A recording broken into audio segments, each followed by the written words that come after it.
Welcome back to the Fantasy Formula, and it's full speed ahead to Silverstone, and then we have a 3-week mini summer break. Zach, before we look ahead, we've got to give a shout out to Gabriel Bortoleto at his first points in Formula One. Yeah, absolutely fantastic drive from him. Very much deserved driver of the day. Very happy to see him do it. And also 25 points at F1 Fantasy. What is with Sauber right now? Hulkenberg had that massive haul of points in Spain. Now Bortoleto. I mean, even Hulkenberg had 20 points here. It was phenomenal. Hulk is P10 in the Drivers' Championship right now, so whatever Sauber has cooking up, we're here for it.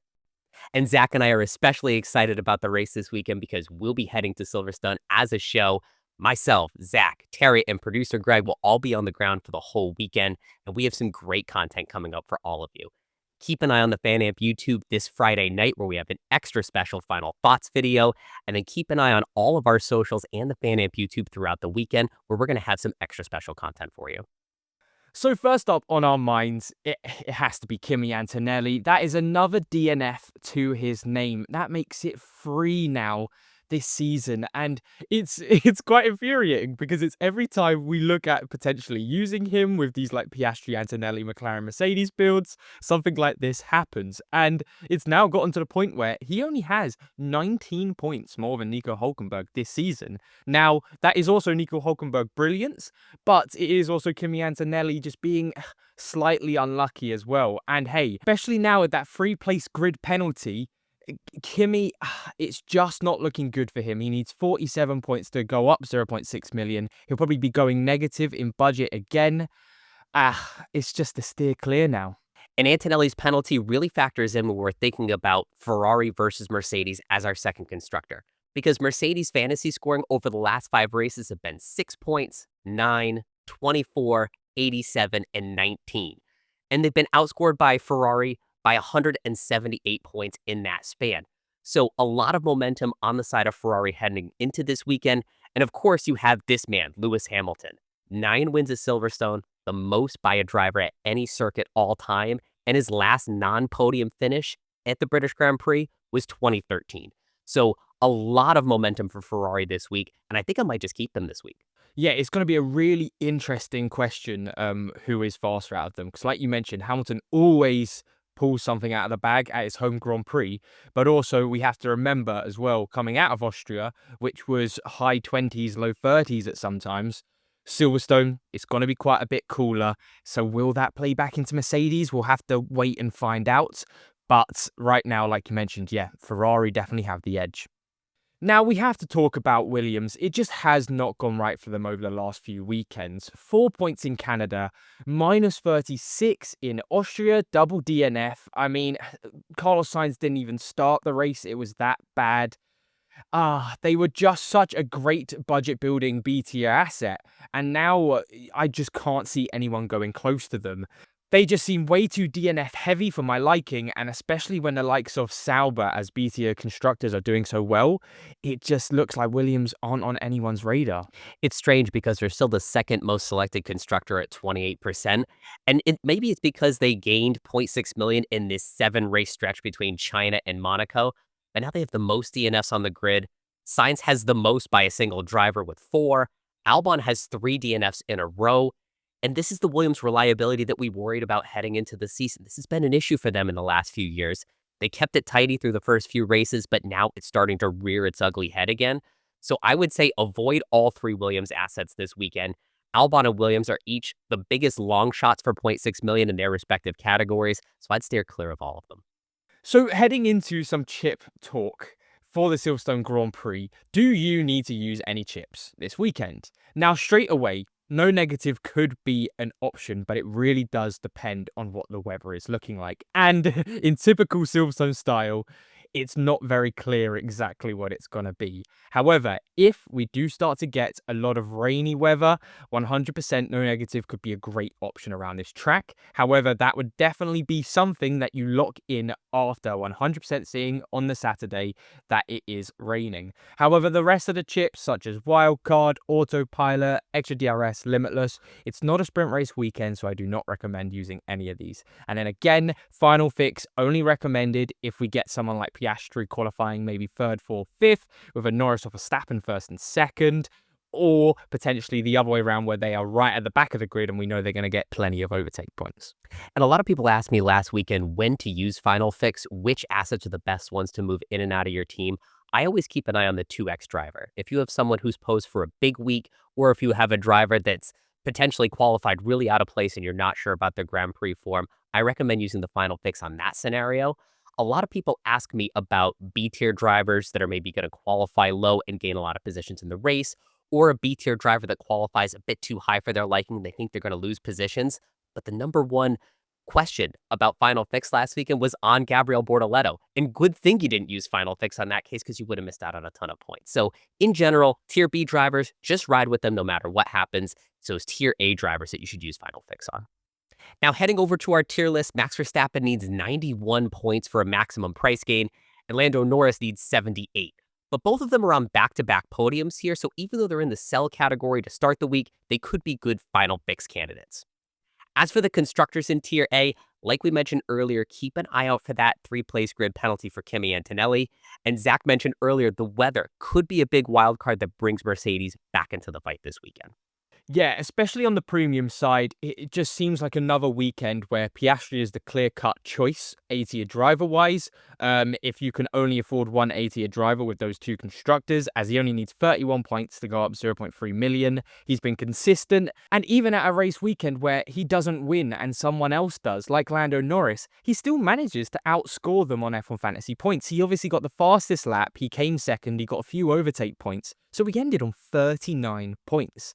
So do not count out Piastri, even when he's not winning, to get the maximum points of F1 Fantasy that he can. And then you've also got George Russell, again, sort of the differential play. It really is a very good budget asset. He only needs 12 to go up 0.3 million, which is absolutely incredible. And especially with some people now being able to do those Piastri-Russell builds, both of them just look like such a great pairing at the minute. Yeah, keep an eye on George Russell. He was the pole sitter at this race last season, DNF due to some bad luck, but I think he could have a little extra charm in his home race. Now, moving over to Tier B, Esteban Ocon is on 2 straight double-digit scores, and he just needs 0 points or more for 0.6 million. So for the first time in a while, he's back in the discussion over in Tier B. Meanwhile, Alonso and Hulkenberg stay in our lineups because they also need negative scores once again for 0.6 million. And Gabriel Bortoleto, coming off of that big race last time out in Austria, also going to be must-haves for budget game this weekend. Yeah, it's looking really fun for budget gains this weekend. I mean, the top 4 of Alonso, Bortoleto, Hulkenberg, and Ocon, who are like the best budget drivers out there for Silverstone, they all need technically negative points. Negative or 0 points to go up 0.6 million, which is absolutely crazy. So, hey, maybe this for a lot of people will be one last final push on the budget, but it does make it good fun because when you have 4 or 5 B tier drivers like this, you get to see a lot of different variations for teams. And Zach, could you have imagined at the beginning of the season, we would have recommended triple Sauber on any race weekend? All 3 of them in the buy category now because they can all gain 0.6 million with just an average race this weekend. Only 2 DNFs all season for this team. I think they're a must-have across all 3 assets. Yeah, completely agree. Sauber now are just absolutely phenomenal. Now, I think with this team selection, especially for me, it was love at first sight. This team looks absolutely phenomenal. It consists of Piastri as your 2x driver with the 4 best B tier driver assets for building budget of Nico Hulkenberg, Esteban Ocon, Gabriel Bortoleto, Fernando Alonso, and then you also have the 2 best constructors right now of McLaren and Ferrari. At 115.1 million, there is a lot of leeway as well, as Hulkenberg and Ocon are quite expensive. You can drop these down to a potentially someone like a Behrman if you need any more money, even to a Colapinto. I mean, even stretching it to a Pierre Gasly. So there's ways to reduce how much this team would cost, and it's just phenomenal. This team, if everything went to plan, would get you around 3.3 million in budget this weekend. That is absolutely incredible. This is a team where if you have a medium to larger size budget, the rich is only going to get richer. So I think a lot of people are going to get into this team. But like Zach said, there are a lot of opportunities if you don't have the budget for it. I'm looking particularly at that second constructor. If Mercedes look like they're on this weekend, you could take a few million off your budget and go with Mercedes. If you want to go with even more budget, you could put in Sauber in that last constructor spot. So there's a lot of flexibility to still get that budget gain with the strong points upside too. Now, this second team we named Gang Green after the NFL's New York Jets because there's so much green here. It's a triple Sauber lineup with Fernando Alonso, so there's a lot of green on this team, but also it allows you to afford Piastri and Russell, the two most likely A-tier drivers to gain budget, the two most likely A-tier drivers to have a really good race this weekend. So I really like this team. You've got a lot of cost cap upside, but also two drivers that could contend for the win. Yeah, and especially with this team this weekend, you might be asking to yourself, well, why Russell instead of the likes of Norris or Verstappen? And it is all just down to the budget needed. Like we've mentioned earlier, Norris needs 78 to go up 0.3 million with Verstappen on 91. It's just not really on the cards to have them on your team. So Piastri and Russell look like the best two A-tier drivers for building a team like this.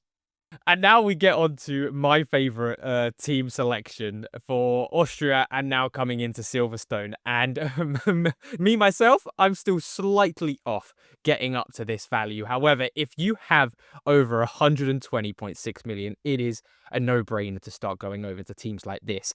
Now, you do have some issues, such as having Liam Lawson in there and Colapinto. Now, they can potentially get you budget increases. Lawson would have to have the race of his life. However, it is more about if you have this team ready, you will, without a doubt, score the most points in F1 Fantasy. You have two A-tier constructors and two A-tier drivers.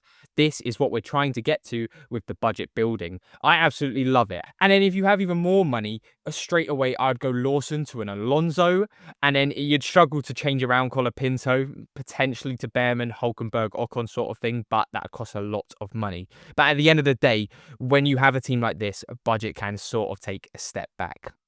If those cooler temperatures bring Mercedes back into the race, having Russell and the Mercedes constructor could really launch this team into some huge points. So I love this lineup this week. And this last lineup is for those players with a budget under 100 million. You have the four drivers most likely to gain 0.6 million this week and the red hot Sauber constructor with the strong points upside of Piastri and McLaren. So if you don't have a ton of money, don't worry, this lineup will take good care of you. Moving on now to our fan amp picks, and it looks like a huge week for yours truly, so I'll take P1 on that one. This week it was Zach who forgot his Grand Prix picks, so he's coming last in P3, but he'll get us back next week, don't worry. Congratulations to our gift card winner. It's I Am Valerian L. Great work this week. And if you want to win a gift card, make sure you head over to the Fan Amp app and compete against Zach, Terry, myself, and players from all over the world. And finally, talking about the Fantasy Formulas featured league, Alpha Team MB, their lead is down to just 1 point after he ran Carlos Sainz in Austria. In P2, Ivan01 ran Bortoleto to close that gap, so now it's anyone's game. Looking at the top score in our league this week, there was a triple DRS masterclass from a team called Audi Is Coming. They ran Norris with the 3X, Oscar with the 2X, Gabby, Sauber, and Alonso for 373 points. Whoa. So this is usually the part of the show where we talk about when we're going to have our deadline Q&A stream. Now, our schedule is jam-packed for this weekend, so we're probably going to do one. We just don't know what time yet. So keep an eye on this video and on all of our socials, and we'll announce the time and the place so you don't miss a moment of the action. Thank you for watching, everybody. Take care.